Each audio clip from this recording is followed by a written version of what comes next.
Napangandaman sa mga enforcer sa City of Talisay Traffic Operations Development Authority kon CT-TODA ang paghuot sa dagan sa trapiko niadtong Domingo sa gabii hangtud na sa Lunes sa kadlawon human sa Sinulog Festival sa Dakbayan sa Subo.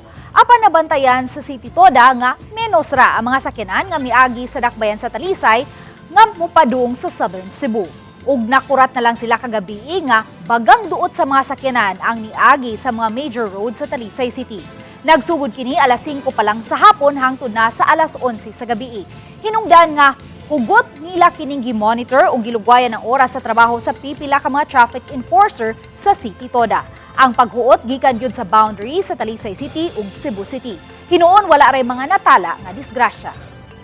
Nakurat sad me, so mo nga amo lang yung gi-monitor ug maayo sila. So sa Master Jake, inyong gipatas-an pod og oras Yes. ang traffic light going to South Gapon. Gipatas-an na mo ang going south unya human doon na yung mga personnel nga nag-standby sa intersection.